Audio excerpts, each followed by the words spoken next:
नमस्ते। श्री परमज्योति चमत्कार। मु बांगालोर संदीप बालाजी। मु पिलादिनरू आजमा रोग पीड़ित। फलस्वरूप मु धुआं ठारू दूर रुहे। मु नवग्रह होम समय सेवाई सत्यलोक जाइथिली। मते दिया जाइथिबा सेवा थिला होम समाप्त हेबा परे होमकुंड सफा करिवा, जेउठारे प्रत्येक होम परे होमकुंडरू अंगार बाहर करिवार थिला। एही सेवारे होमस्थल रे बहुत धुआं देई चलिबार थिला। मोर स्वास्थ्य अवस्था को देखि मु ए विषय बहुत भयभीत थिली, किंतु मु भाबिली श्री परमज्योतिंकर इच्छा जे मु एही सेवा करे। मु एहाकु मोर प्रिय श्री परमज्योतिंक उपरे छाड़ीदेली एवं मोते एही सेवा करिबारे सहाय्य करिबाकु तांकु प्रार्थना कली।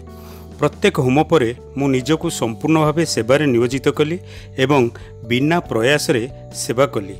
मु एहा मध्य अनुभव कली जे धुआं मोते आदौ प्रभावित करूनाही। सेबेठारु मु श्वास रोगरू मुक्ति पाइछि।